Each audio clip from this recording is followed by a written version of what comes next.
introduce us him and so on. Perhaps the best thing I can say for myself is that I've been lucky enough to count Nick Metropolis and Bengt Carlson amongst my oldest and most valued friends for the last 20 years. I think that's about enough. Well, the next speaker is Professor Bauer, Professor of Mathematics and Computing Science, or Computer Science, at the Technical University in Munich.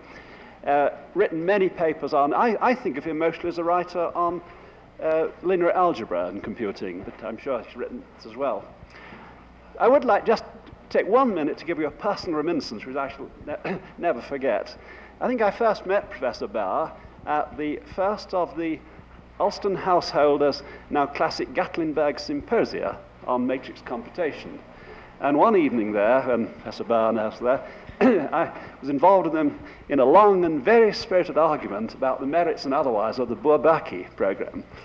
It's not surprising that we never arrived at any conclusion, because the evening was accompanied by a continuous intake of scotch. And, but it was very good stuff, and all in the right academic spirit.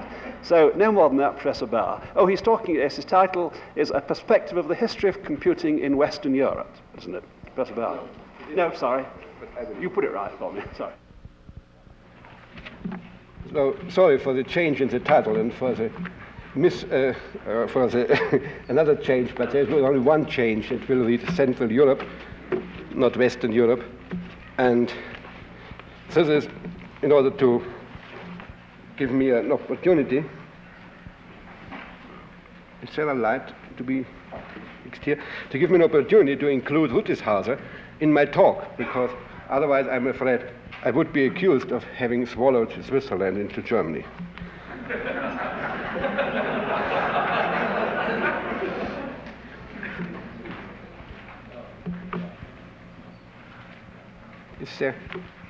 Is there some way of getting a light here in this? Yes, it is. Thank you. Now, let's come to the story, and could I have the first slide? In April 45, a truck left Göttingen, that's far north on this map, heading for Bavaria. It carried an instrument that had been built in Berlin during the war for the Aerodynamische Versuchsanstalt, Aerodynamic Research Institution, and had been brought to their Göttingen laboratory a few weeks before. Here it had been put into operation for the first time. But then the Russian army approached Göttingen. The instrument had the code word V4, Versuchsmodell 4. And because of the parallel with V1 and V2, the code words for bus bombs, the man who had built the instrument got permission to bring it in Sicherheit. The adventurous journey via Hof, Munich, Ettal, somewhere here is Hof, Munich, Ettal is about here, ended in a small town, in a small village, in fact, village Hinterstein, near Hinterlang in the Bavarian Alps, at about here. A few days later, African troops from the French army occupied Hinterstein. They found many things, but not the instrument that was hidden in a cellar. Later, American troops moved in, and 2 British officers of the Secret Service investigated the instrument with the devilish code name, but found it absolutely harmless and drove off, apparently disappointed. In the winter 44-45, a Swiss soldier was on duty in the Retikon and Silvretta mountain at the border of Austria. This is here, this neighborhood. Some 50 miles away from Hinterstein. In fact, Austria has just a width of 50 miles there. Later, this soldier would use the instrument the fugitive from Prussia had built. The fugitive from Prussia is Konrad Zuse. Born 1910 in Berlin, raised in Braunsberg, East Prussia. There he had visited the Humanistisches Gymnasium, a famous one. It was the place where Weierstrass, some decades ago, had earned his living. Zuse had studied civil engineering at the Technische Hochschule Berlin-Charlottenburg and had started in 1934 to build a computer that could ease the calculations of statics. V4 was his fourth model. V3 which was destroyed in 1944 by a bomb attack, was the first fully programmable computer when it became operational in 1941. Konrad Zuse is now Dr. Honoris Causa of the Technical University of Berlin and honorary professor at the Göttingen University. He has been given the Harry Good Memorial Award 1965 together with Stipitz and many other awards, and we have him here among us. The soldier in the Swiss army was Heinz Rutishauser, born 1918, who had lost his parents at the age of 16. He had studied mathematics at the Swiss Federal Polytechnic Institute, the ETH, and had obtained his doctor's degree there, just in this time. 5 years later, Zuse's V4, now called Z4, was working in the Institute for Applied Mathematics of the ETH and was programmed by Rutishauser. 1951, Rutishauser wrote the famous paper on automatische Rechenplanfertigung, marking the start of compiler construction and of programming languages. Rutishauser, 1958, was one of the founders of Algol. Since 1955, he was professor at the ETH. He died 1970 by a heart attack. Zuse and Rutishauser are pivotal points in the early development of computing in Central Europe. And I will restrict myself here to the years between 1932 and 1962. After all, 1932 is now about 45 years when we have the first traces of this development. The political and economical situation in that region, Central Europe, due to the effects of World War II was disastrous. Quite naturally, people that wanted to become in computing looked to the United States and to England, where immediately after the war great efforts had been started. Rutishauser was sent to Princeton 1948-1949. So were Lust, R. Schlüter, and E. Trefts from the Göttingen Computer Development Group. Robert Piloty from the Munich group had got experience from MIT. His father, Hans Piloty, had visited the United States in 1950. Alvin Walter from the Darmstadt development had contact with Aiken. Konrad Zuse, however, had been functionally ahead of the Anglo-Saxon achievements until 1944 in a number of aspects: binary coding, floating point arithmetic, instruction set, input-output conversion. Later, the Princeton design became a landmark. But in 1951 already, Rutishauser takes the lead for several years with respect to compilers and algorithmic languages. And in 1945, Zuse designed the Plankalkül. Before discussing this achievement, the Plankalkül, which I consider to rank equal to the engineering efforts of Zuse, we have to see how functionalism, formalization, and abstraction has accompanied Zuse's machine design, has accompanied the work of an engineer. The engineering work of Zuse is today well known, and I can assume the audience to be in principle familiar with it. Moreover, since Dr. Zuse is present at the conference, he will certainly give details in his lecture. To start with, I should confess that I was always amused by the reason Zuse gives for approaching the computer. After he had juvenile inventor dreams of city planning, photography, moon rockets, calculating vending machines, and so on. He was appalled by the mental labor connected with the static calculations he had to practice. And next slide, please. Starting from existing paper forms, Rechenformular in German. Here you have an example of such one for some static calculation. Zuse tried in the year 1932 to mechanize, verbally speaking, mechanize the control flow of such calculations by using a device that could move horizontally and vertically, a bridge with a crab crane, for example, could pick up numbers punched into the form, could perform arithmetic. In this example, there would to be done additions with two blocks that are in vertical neighbors and multiplication with two blocks that are horizontal neighbors only. Would do, say, addition and multiplication of those neighbors, and would punch the result at the right place, to the below or to the right, and would carry on with the calculation.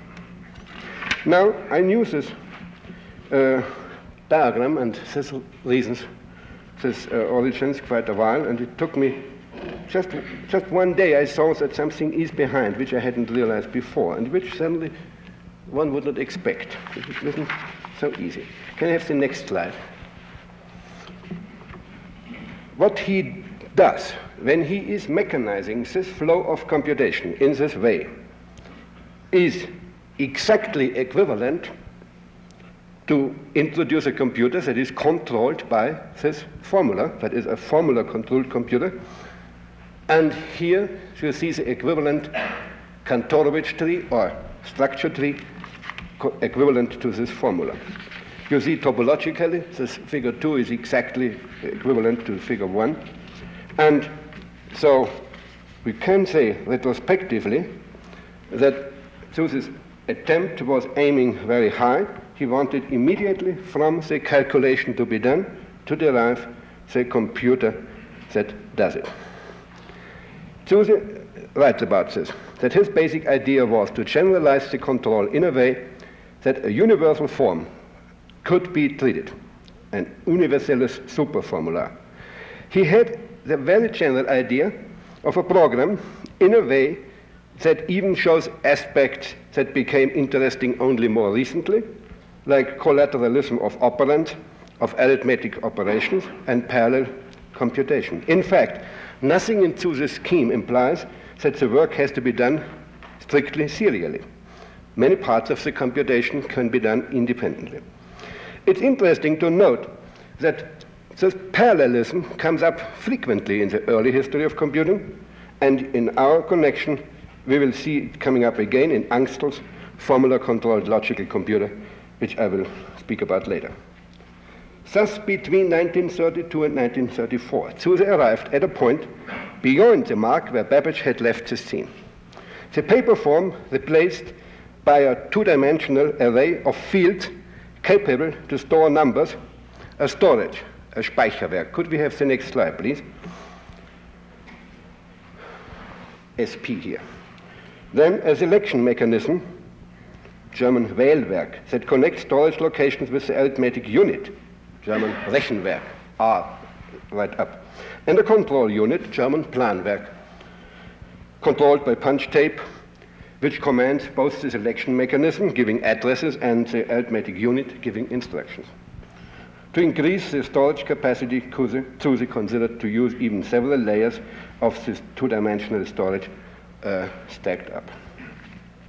We know what came out engineering-wise from this original imagination. Work on a mechanical store was begun in 1936. The patent was filed in 1936 and was granted. Can we have the next slide, please? This was 1936 when Zuse left, to the dismay of his parents, his position with Henschel Flugzeugwerke as an engineer. His mechanical solution of a storage was still used in the Z4, and it worked reliably. I saw it working in 1951 at the ETH, and since I'm myself more electrically minded than mechanically minded, I could not believe it. Compared to a relay solution, there was considerable gain in the volume needed. A store with 1,000 cells needed less than a cubic meter. A corresponding relay solution with 40,000 relays would have needed a hall. The next three slides show constructions of the storage, of the mechanical storage. Next one too is also, and also parts of the arithmetic unit made also in with mechanical devices. Next slide, please. Going on from this, Zuse developed also mechanical logical circuits, as we just had. We have one example here on this photo. And next slide, please. Here is a drawing of how the mechanical switching elements worked. Next slide, please. At the right, you see, yeah. Could we go back one? Thank you. At the right, you see equivalent relay constructions. And the next one is a general abstract form Zuse had invented, had agreed with himself in writing down the logical connections. It goes almost without saying, I should say that abstract form would go as well for relay solutions as for mechanical solutions. It goes almost without saying that Zuse had used binary representation from the very beginning. The first sketch of 1932 uses holes punched in paper, later pins that could be locked. This binary principle was, because of its reliability, especially important for the mechanical solutions. Of course, Zuse had the usual direct binary coding of numbers that Leibniz had used in mind. He saw, however, the need to express also scale factors and introduced what he called semi-logarithmic form, the scale factor corresponding to the integer part of a logarithm, a floating point representation in our today terminology. Operations with the 7-bit exponent and the 16-bit mantissa were performed separately in two even physically distant units. We see this on the next slide. Oh, that's one.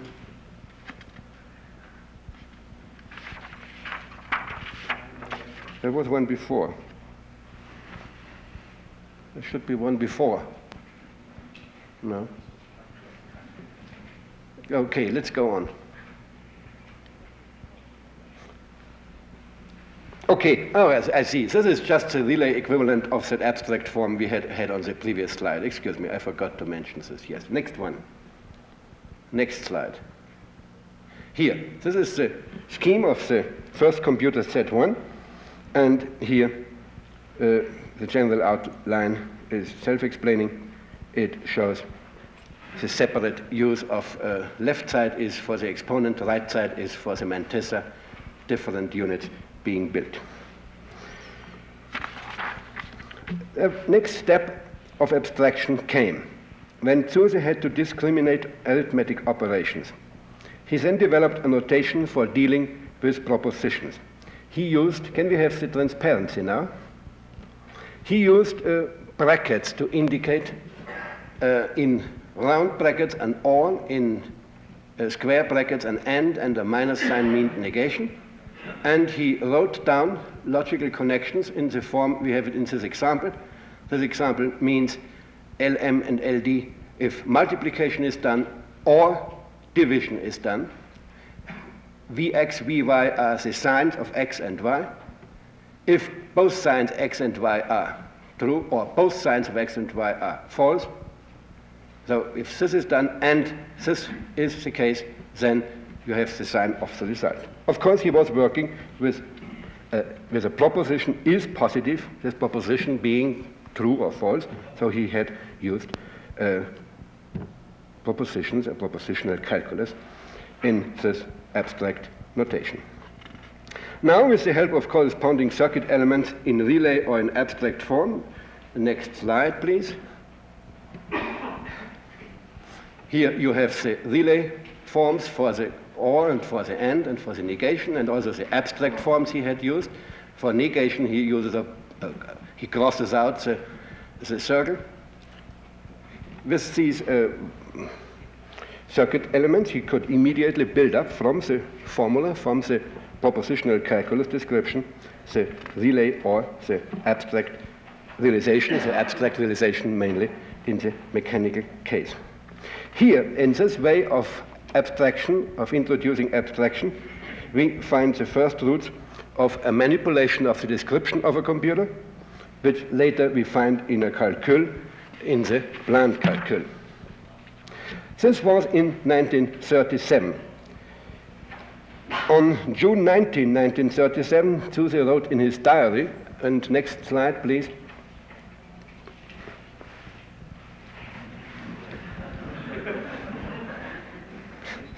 I will not translate it all for you,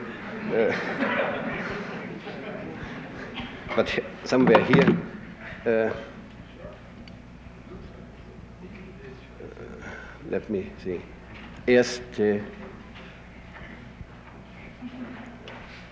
Gedanken für Einzelheiten and so on. He wrote essentially, I will translate into English. I suppose it's not proper to bring it full text in German. That he saw that everything that to be done can be resolved into elementary operations. These are computational or thinking operations, and it should be possible to solve all problems that can be handled by mechanisms in this way. And that could be done much faster because, for example, some elementary operations can be done in parallel, and long chains of conditions can be evaluated independently. The operations follow a plan similar to a computational plan. We always have the word plan again as we have it in the Plankalkül.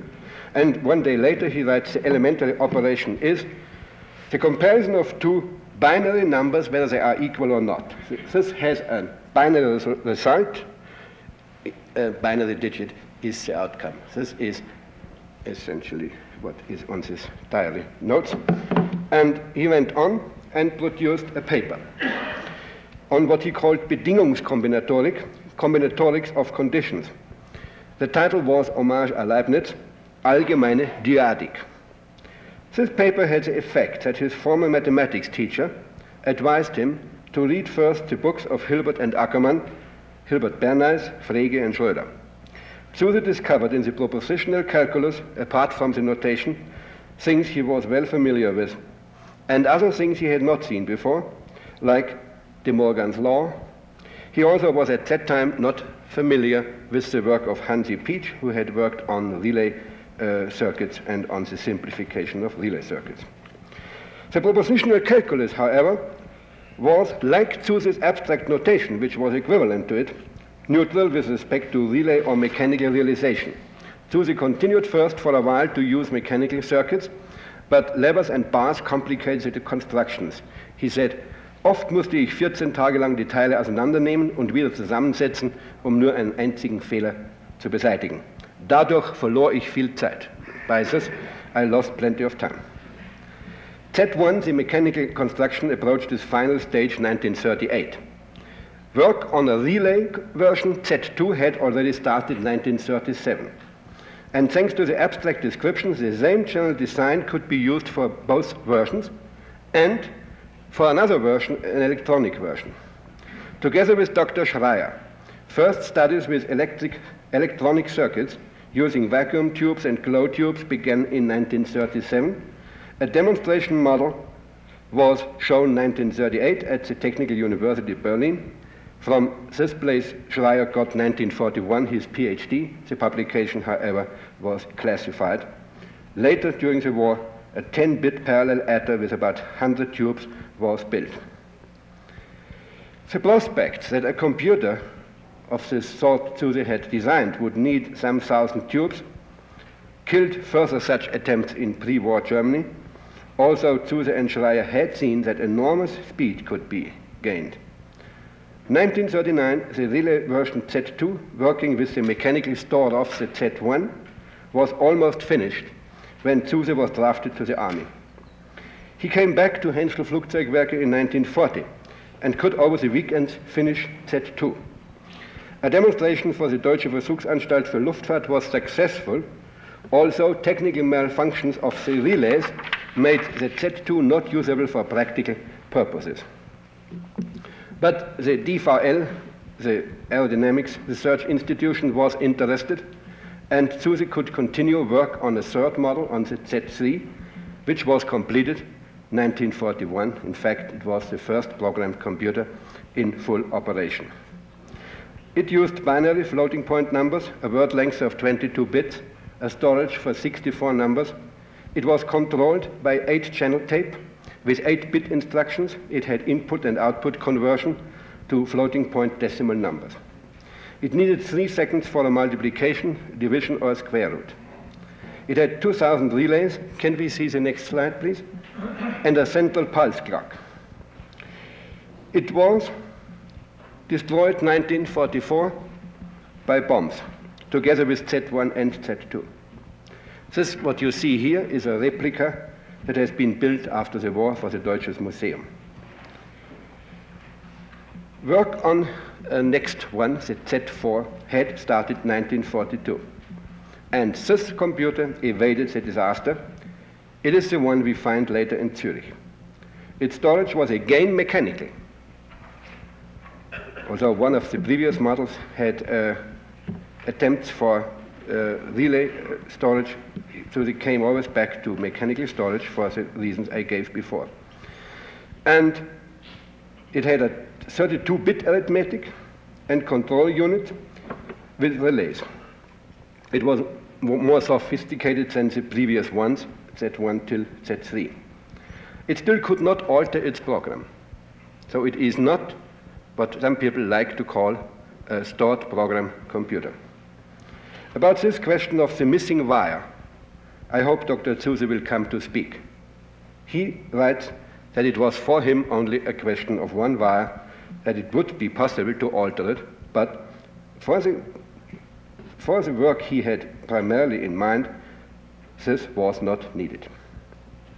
I have to be short on the engineering side of Zuse's work. It will be better that Zuse gives the details. For the functional aspects, I will concentrate on, we have seen the roots in the Bedingungskombinatorik. 1939-40, during the half year Zuse was in the army, he had time for contemplation.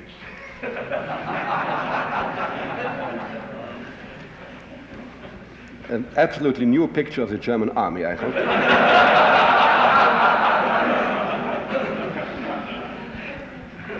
Calculation, he found, was not to be done with numbers only.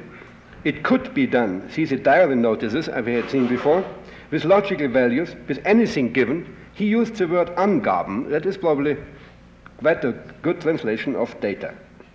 Chess, for example, a good example, by the way, with its net of conditions and cases. Could one day a computer win against a champion? Zuse did not use the word artificial intelligence. This way of expressing oneself seems to be typical for the United States. He used the word angewandte Logistik, applied logic, instead. In 1943, he drafted and built a pilot model of a universal machine based on logical operations and only on logical operations, so a sort of a universal logical machine. There is a German patent application from October 11, 1944. It was planned to be implemented later electronically. The gain in speed would compensate for the detailization necessary when performing, for example, arithmetic, which would be on that machine, of course, quite complicated thing.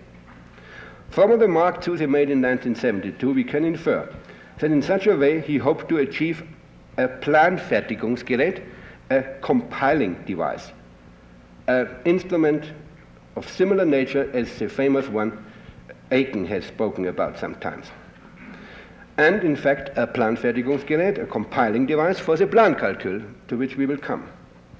His partner in the theoretical discussions at that time was Lohmeyer, a student of Heinrich Scholz in Münster. Scholz, a former logic professor, encouraged Zuse to continue in his efforts. At that time, Zuse worked on a dissertation he wanted to submit at Darmstadt with the help of Alwin Walter. The working title was Ansätze einer Theorie des allgemeinen Rechnens unter besonderer Berücksichtigung des Aussagenkalküls und dessen Anwendung auf Relaisschaltungen.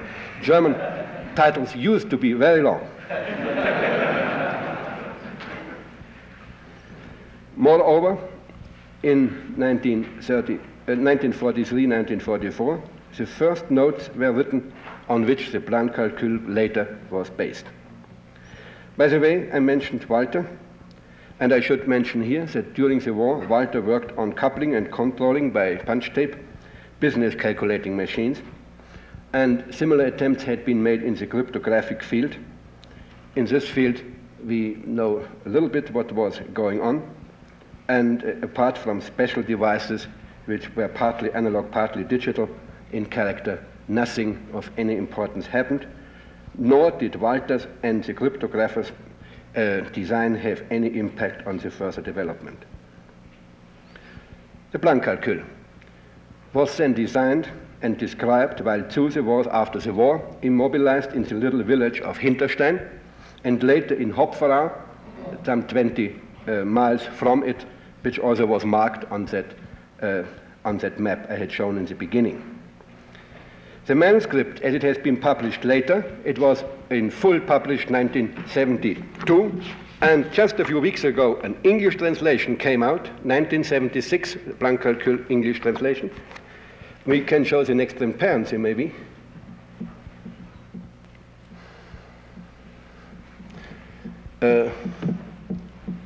If you want to get it, the English translation, write to GMD Abteilung Informationswesen, D 5205, St. Augustine 1, that's near Bonn, Germany.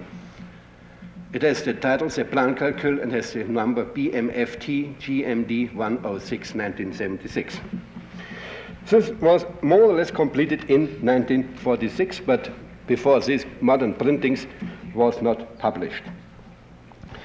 In the meantime, that is after 36, Zuse step by step built up a small company and moved it later to Neukirchen, Kreis Hünfeld in Hessia, a small place near the border to the Soviet occupation zone. The Z4, which he had brought to the Algol, was renovated, was supplemented, among other things. Conditional instructions were finally added and brought to Zurich. The Z4 worked in Zurich from 1950 till 1955, was then moved to the Laboratoire de Recherche Saint-Louis, that's near Basel, a French army place, an aerodynamic research institution, and was in operation there until 1960. Now to the Plankalkül. It is impossible here to give a comprehensive description of the Plankalkül. Fortunately, you will see from the English translation more about this interesting piece of early programming language. There's also a discussion of his feature in an article I wrote in Communication ACM, 1972, pages 678 till 685. In short, the Plankalkül is a highly developed programming language. It allows to build and describe procedures as well as structured objects. It allows conditional statements and repetitive statements. It has variables and an assignment. It allows to build compound statements from simpler ones, or structured programming, to use that buzzword. It allows subscripts. It has a procedure parameter mechanism and distinguishes at least input parameters and result parameters.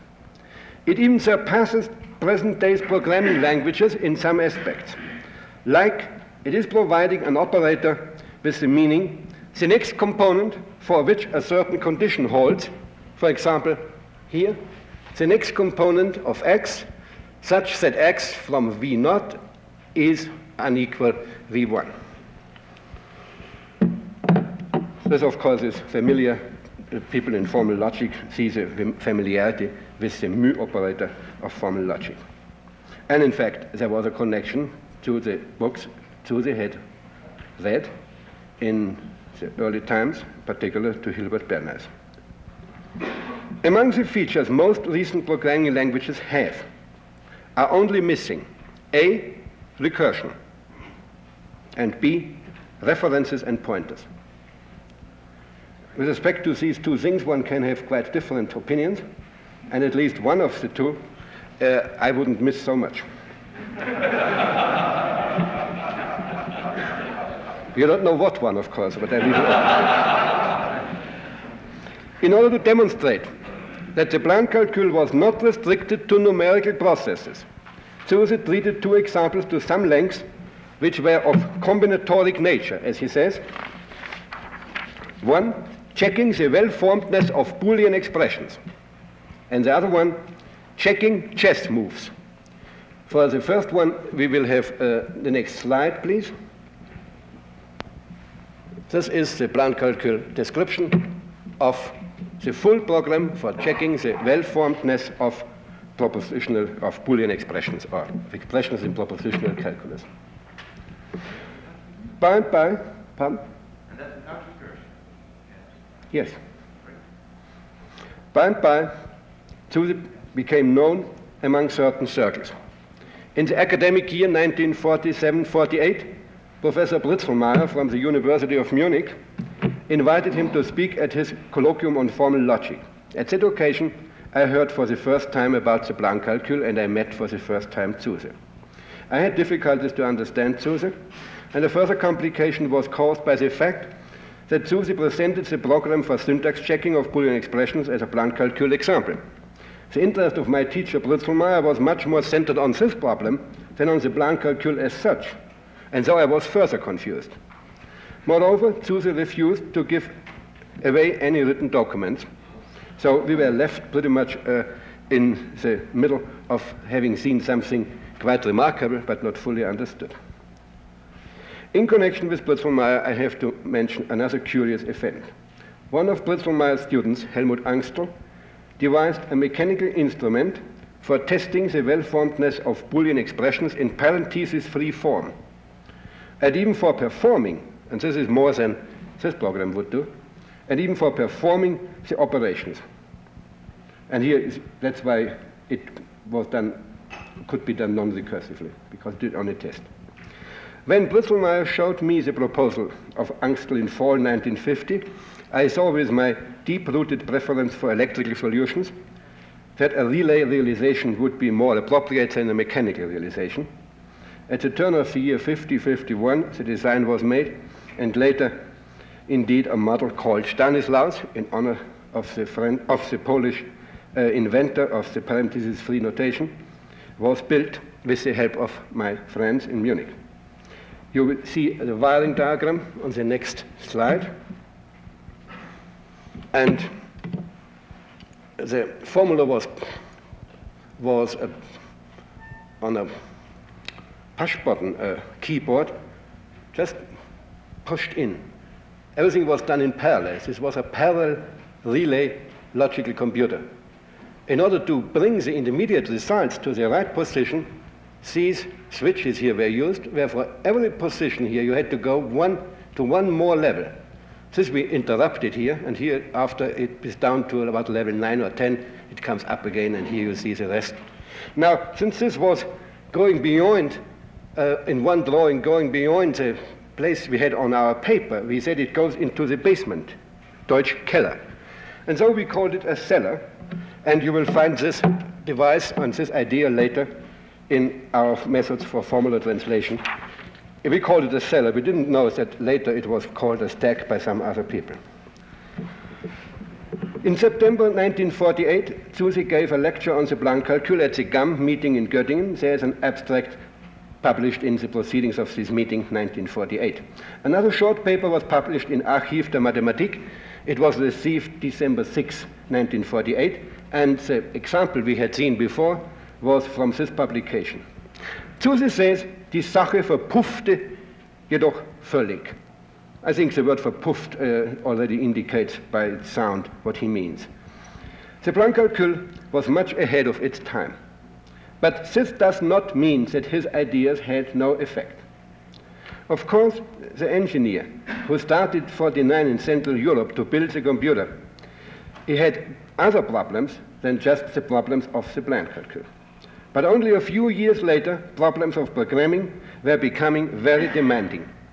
1952, at several places, including Zurich and Munich, people got reminded of the Plankalkül. Rutishauser certainly knew about it. He even used the typical Zuse terminology, Rechenplan, in his paper on automatische Rechenplanfertigung, Superplan, and others. Now Zuse and Rutishauser in connection, and Rutishauser's Superplan for what in German is called Formelübersetzung, formula translation. In 1962, Zuse wrote, looking backward, that he wanted to describe with the help of the Plankalkül devices which could produce programs. Rutishauser himself has mentioned to me that Zuse had such dreams and refers to their possibility positively in his 1952 paper. Thus, the idea of automatic programming was not invented by Rutishauser. He had, however, the idea that the same computer for which the program is intended could also produce it. He also saw that a little bit is to be done beyond the von Neumann machine in its classical form, in order to simplify this. The ERMETH computer was designed correspondingly. More important, however, Rutishauser first gave a method for doing it. Again, there is not the time to give details. The principle is easily demonstrated, next slide please, by a figure from Rutishauser's, next slide please, by a figure from Rutishauser's original paper 1952, the so-called Klammergebirge, parenthesis mountain, and how to concentrate it, how to upbauen was the word used by Rutishauser, how by removing these recursive situations, bringing it down to in fact, to a Polish notation. Rutishauser presented his ideas at a GAM meeting 1 year later than the one Zuse had presented the Plankalkül, or 2 years later maybe. Anyhow, in Freiburg, March 28 till 31, 1951.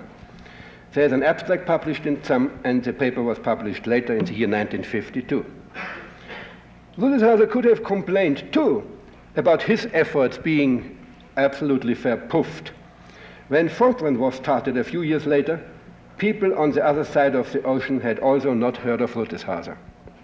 Nor did they know about Corrado Böhm, a man who worked at Zurich and got his degree from the same institution Rutishauser was working. However, since Rutishauser had left for the United States for some while, their contact was somehow interrupted. Böhm had 1952 also presented a solution for formula translation, however, with a severe restriction in the notation. In fact, he could only handle a restricted class of formulae. On the other hand, Böhm's method was already sequential. That means going up with proportional n, when n is the length of the program and not n square, as Rutishauser's method would be. In the paper where Rutishauser presented his method, he also gave a description of the principles of the design of the ERMETH. In Germany, at 4 places, work had started to build electronic computers. These were universities and research institutions. Ahead in time was the Max Planck Institute in Göttingen, directed by Biermann. There, a magnetic drum store was designed 1947 by Billing, and there are probably some connections with some British developments. Billing saw the advantage of combining storage on a drum with serial performance of addition, and built a small serial computer G1 with 470 tubes, finished 1952, and G1A with only 250 tubes, finished a little bit later. These computers worked and were used for a long time by the physicists in Göttingen. Alwin Walter had started 1948 together with Dreyer, not Schreier, that is another man, Dreyer, worked on designing a serial computer. In 1950, Lehmann at Dresden starts to build also a magnetic drum calculator D1. It was finished 1956. And in Munich, Pilote and Sauer begin in 1950 with the design of hardware and software of a large parallel computer, the PERM. Next slide, please. The PERM had built-in floating point arithmetic, including a variant for significance arithmetic. Its instructions were composed from up to 4, later 5 micro-instructions. I think that's the Swiss ERMETH, I mentioned already, it started 1951, was finished 1956. Now coming back to Zuse. Zuse, who had, after the war, started his small firm, first built the Z5, a small relay computer. In 1955, he started with the design of an electronic computer. And if you cannot understand this, I should mention that in 1955, the ban imposed by the Allies, preventing in Germany, among others, the industrial design of certain electronic devices was lifted. In the same year, 1955, Siemens and Standard Electric started work too. So 1955, Zuse started design of an electronic computer. It was based, next slide please, on plans from Theodor Fromme's Minima, and this in turn goes back to Van der Poel. Zuse says they discussed frequently the question of of the smallest electronic computer, and it was clear that neither a Turing machine nor his logic machine from 1943 would be an economical solution. Fromme had been influenced by van der Poel's ideas. Van der Poel, in turn, was somehow based on the ETH philosophy. It used Fromme's design, like van der Poel's, an analytic code, a functional bit coding, as it was called in English, for the instructions. Each bit of the code was directly responsible for a gate opening or closing a connection between parts of the computer. Next slide, please. This was van der Poel's design here. This is Fromme's design. The similarity is quite striking. Like the PERM, very flexible programming was possible in these computers. The Mailüfterl, which Zemanek built in Vienna 1956 to 59, had similar features. Next slide, please. This is the Mailüfterl in Vienna. And next slide, please. This is the instruction set of the Mailüfterl. I'm sorry that the slide is probably not very good to read from some distance. You see it's functional bit coding in the instruction set. Coming back to Zuse's Z22, it turned out during the design that it would not really become a minimal computer. Certain interesting features would be added, like one invented by Günch, a so-called repetitive bit, just simply a bit that would cause a command to be repeated for some time. Of course, one can see the connection to microprogramming that was done much earlier by Wilks. By the way, the ERMETH had also some interesting or exotic features. For example, all numbers could be tagged, the so-called Q-Zeichen, and there were conditional jumps triggered by the tag. Moreover, there was an extraordinary number infinity available in floating point computation. This goes also back to Zuse and is found in his Plankalkül examples, together with some other numbers like undefined and so on. In the early 50s, which we have just covered, the diva computer, calculatrice in French, was very capricious, and everything turned around her. But soon the need for help in programming was felt everywhere. In October 1955, there was a conference in Darmstadt which turned out to be of great importance for the general development in Central Europe. At that conference, a GAM committee for programming languages was initiated.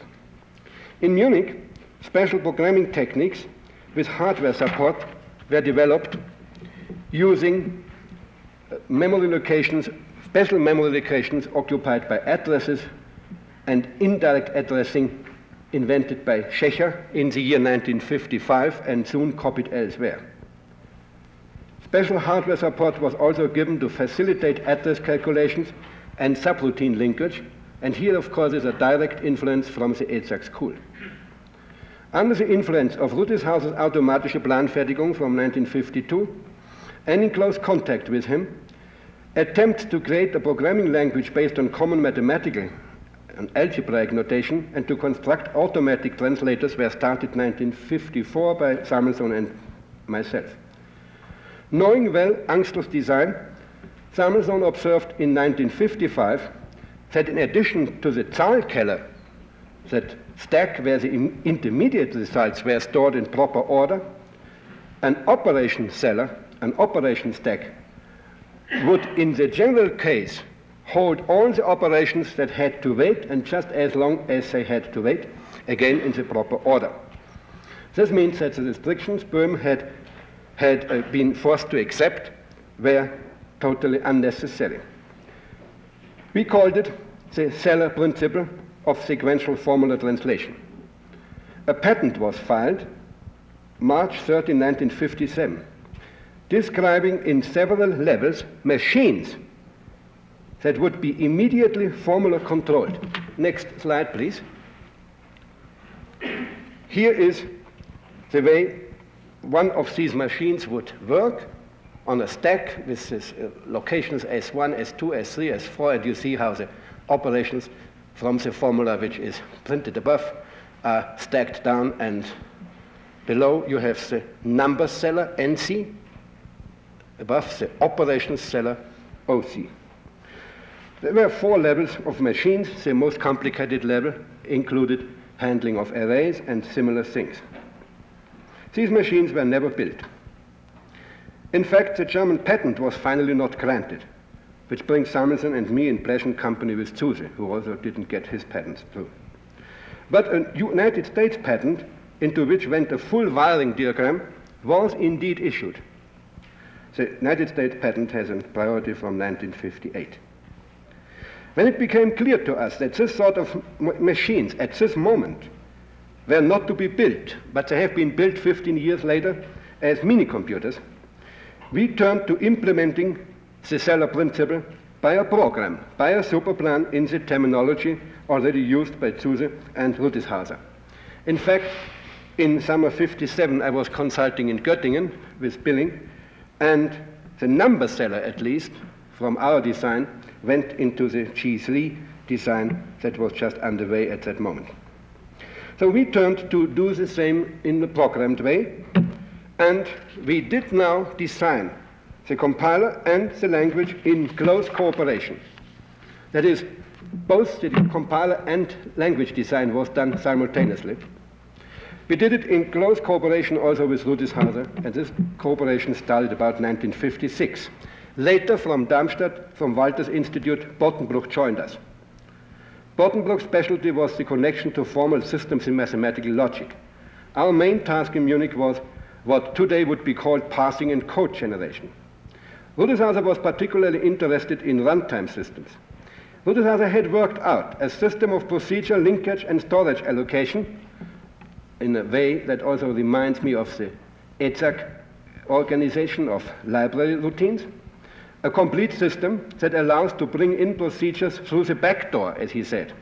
That means as parameters into a procedure. It was described in the form of a set of rules which all programmers that did programs for the ERMETH were supposed to observe.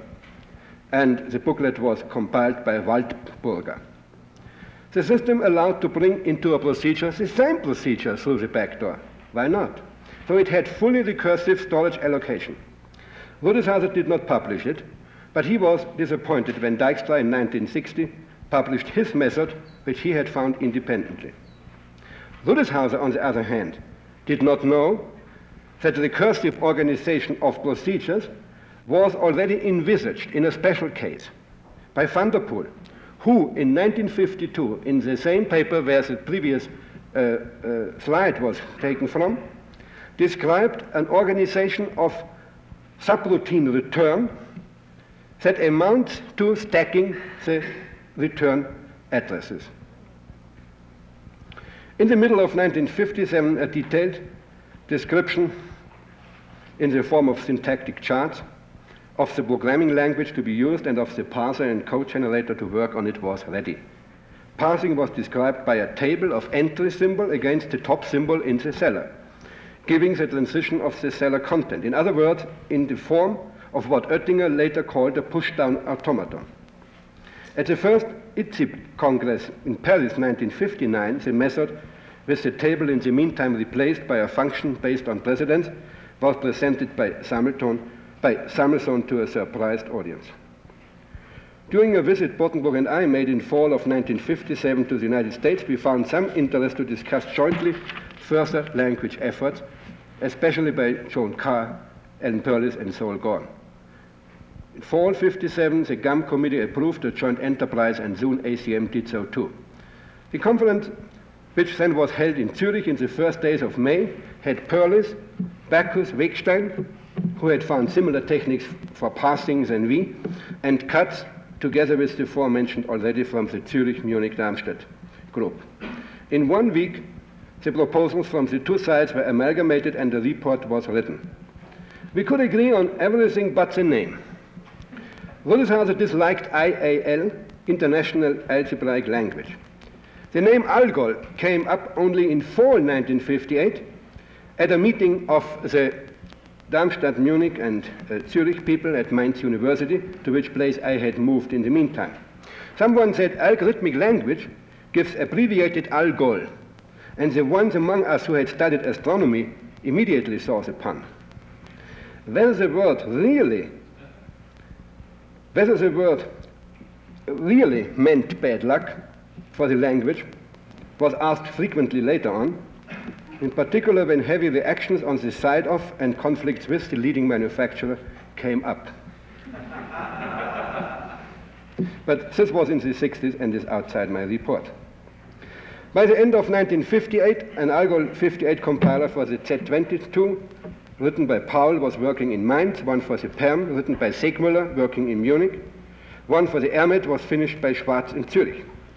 Several other computing centers and manufacturers, among them Rechenzentral in Copenhagen, University Bonn, Mayr-Lüftel Vienna, Oak Ridge National Laboratory, Siemens and Halske, then joined in and formed the Algol group, to which existing general compiler descriptions based on the seller principle was made available. There was also a joint coding scheme for Algol representations on European teletype machines. Thus, with all this experience in many centers, the European side went to the Algol 60 conference in Paris in January 1960 with strong technical experience. Here, I think the development ends, but I have to say a few words on the relation between Algol and the Plankalkül. Zuse has repeatedly raised this question. First of all, the Zuse company has had help from the Algol people inside and outside the Algol group, especially with the compilers for Z22 and Z23. Certainly the Plankalkül did not get, and maybe still has not got, fully recognized by the computing community. Rutishauser wrote 1967, his notation was quite general, but the proposal never attained the consideration it deserved. But this does not mean that Rutishauser neglected the Plankalkül, nor is it true in case of Samson myself. Zuse wrote in 1970. Around 1955, Algol and Fortran originated. They were in first line directed towards numerical computations, but otherwise they correspond to the Plankalkül. It is difficult to find out to what extent ideas of the Plankalkül have been taken over. Certainly, Fortran was absolutely independent of the Plankalkül. Algol, however, was not, and probably therefore was always better than Fortran. The Algol procedure concept, the type concept with specifications, the assignment concept, and many others were conceptually based on similar ideas in the Plankalkül. Quite frequently, this was done by the European Algol members subconsciously, and in particular since some of Zuse's sources had also been in the mathematical folklore. Zuse at that time was busy in building up his enterprise and could not find enough time to talk with Rutishauser and others. He says he didn't have enough time to talk with Rutishauser and Bauer. Frequently or mostly we redeten aneinander vorbei. He had the feeling that the basic idea of the Plankalkül to build a programming language systematically from its roots was not appreciated, was felt to be ballast. Certainly for numerical work, and this was mainly the purpose of Algol 58 and Algol 60, there was neither a need nor an advantage for describing algorithms down to the bit. And this was the reason, and here we certainly can agree.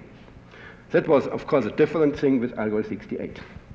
Moreover, it cannot be denied that the Plankalkül had a horrible notation, absolutely unsuited for the input to a compiler, and Zuse admits, the Plankalkül hätte noch compilergerecht zugeschnitten werden müssen. It needed to be tailored in order to be compiler suited. Moreover, there were certain practical things missing. Zuse already had a convenient notation in 1952 for the for clause, and a few other things were just practical and nothing else. Conceptually, however, the Plankalkül has had its maximal influence on the European Algol development. Fortunately for Algol, it has left no scars on Algol notationally. There was other harm done to Algol from somewhere else. I hope I was able to show that the complaints Zuse made in 1972, and they are also found in the 76 English translation in the introduction, are unjustified, about neglecting the Plankalkül and about not giving proper consideration, and in particular, I personally can assure Zuse to the contrary. On the other hand, Algol 58, Algol 60, and Algol 60, Algol 58, Algol 60, and Algol 68 have been international developments, and they did not always reflect, for example, Rutishauser's wishes, and sometimes to his great dismay. This is the effect in a cooperation that not everybody will win. Algol was also not a European enterprise only, although it was strongly initiated by the European side. Today, Zuse's criteria. He writes, a program, in order to be a programming language, in order to be up to the Plankalkül, should be able to program chess programs, to program artificial intelligence problems, to describe a compiler in its own language. These demands are today fulfilled by present-day programming languages, among others Algol 68. Thus, Zuse's visionary draft of 1945 has finally left its imprint on programming of today and of tomorrow. I wanted to show that the development in Central Europe has indeed centered around these two pivoting names, Zuse and Rutishauser. Zuse's main impact on the functional side, apart from his engineering efforts, was between 1934 and 1946.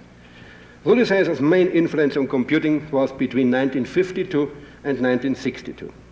Rutishauser was carrying on, sometimes indirectly, ideas Zuse had introduced, and he added new ones that gave the programming scene of today decisive impulses. In honoring Zuse as one of the pioneers still living, we should not forget Rutishauser, who died too early, yet has fulfilled his goal. Thank you.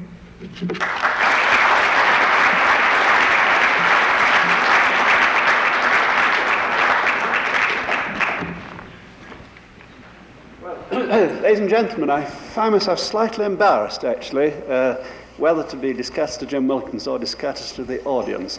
I wonder perhaps just a very quick question or two, and we could have a general discussion at the end of Dr. Wilkinson's talk. Should we have Dr. Svoboda? Svoboda, UCLA. Please, you projected as a first slide the Central Europe map. Yeah. But please, they were also other nations. Yeah. Yeah. But I tried to show that part of Austria. You presented the German-speaking nations' effort. You see, we have here present people from Netherlands and other, which would like to also be included in history of computing. I am not speaking about Prague, which was in the middle of your slide. So there should be some change in the name of your topic. First, the slide just showed the map, that part of Austria, which was relating to my story. Of course, I can assume that you all know that Central Europe is much larger, includes, for example, Poland, and so on. And next, I had mentioned, but explicitly, that I had chosen the change from Germany to Central Europe just in order to be allowed to include Rutishauser. There will be some other presentations for the Netherlands, for example, and I didn't want to take these things away. And Zemanek will also, in his contribution, come to the more to the old Austrian monarchy. James Tackler, Salamis. I noticed that computer types don't seem to use the blackboard much, do they? Would you be kind enough to write Zuse on the blackboard? I can't understand how it's spelled. Thank you. ZUSE, I can tell you. Can I have just one more here? Trapardo from Stanford.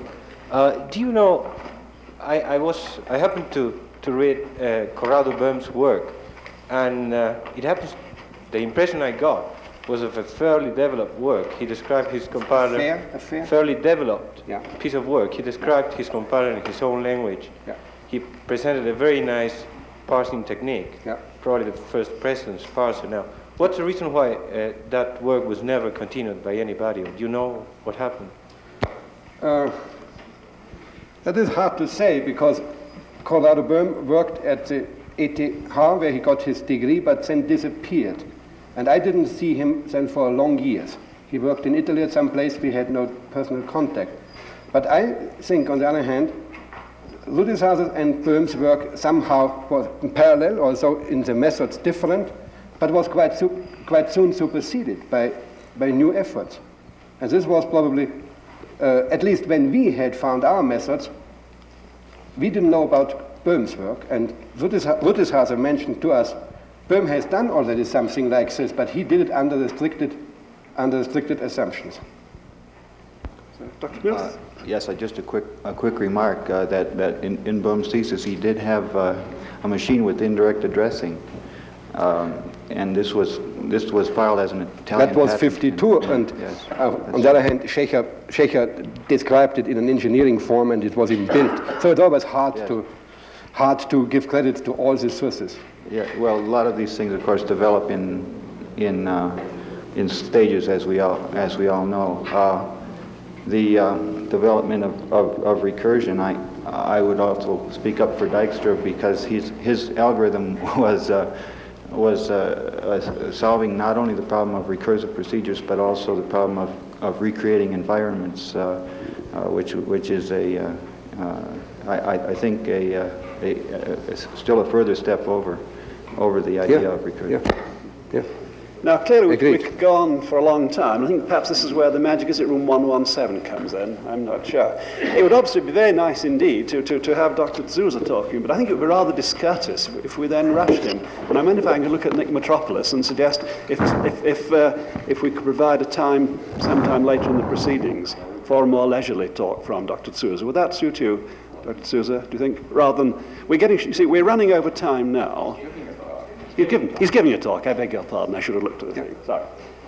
Well, all right. Thank you.